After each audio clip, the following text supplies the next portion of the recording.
Hi, my name is Diana Ferris. Today we're going to talk about accelerated instruction and the different tabs and information related to that. First, click on Analytics in the left-hand menu. You can now select the campus or the district. Choose a grade. This is a grade that the student is currently enrolled.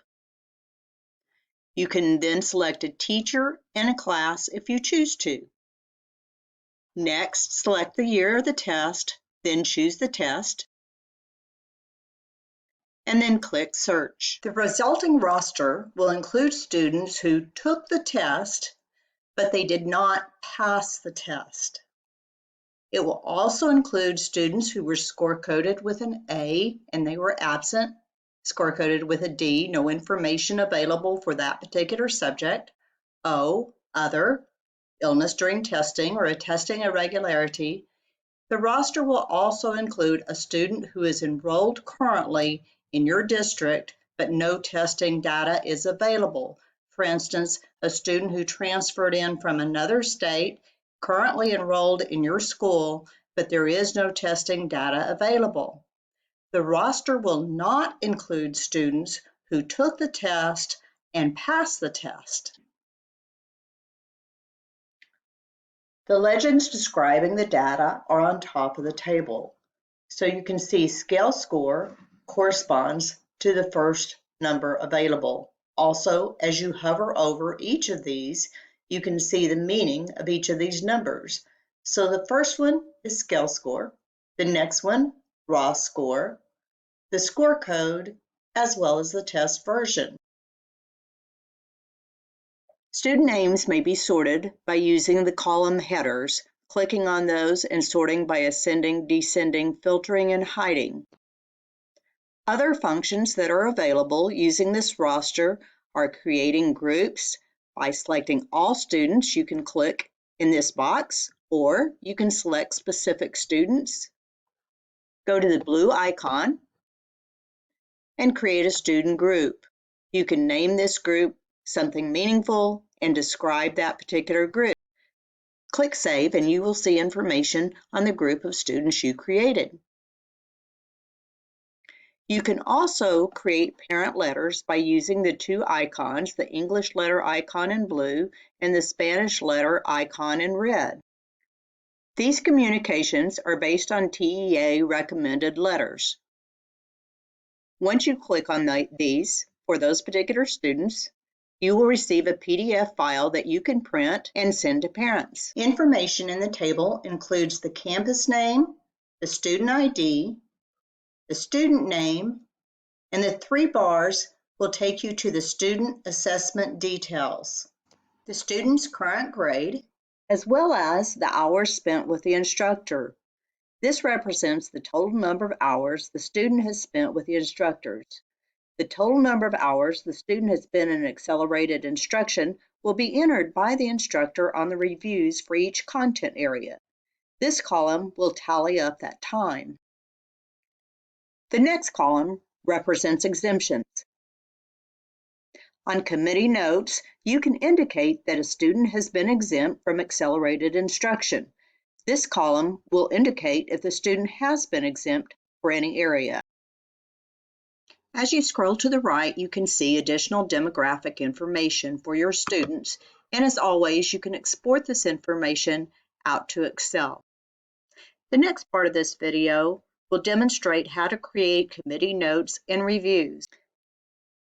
Select one or more students by clicking on the checkbox next to the left of the student name, or you can get all students by clicking on the box above the list of names.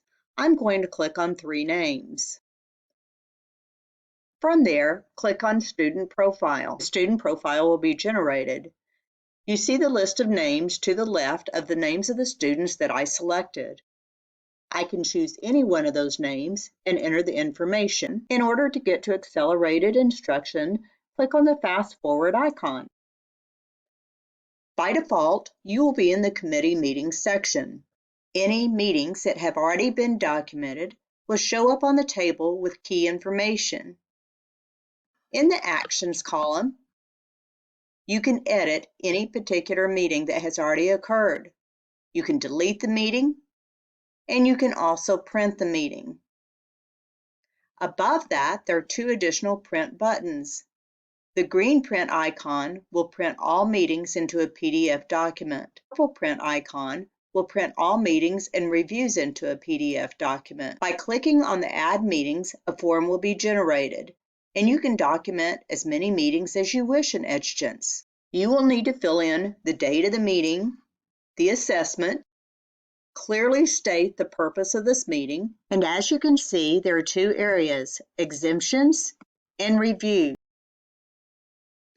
You will use the exemption area if the student was identified as needing accelerated instruction due to the results of the STAR test.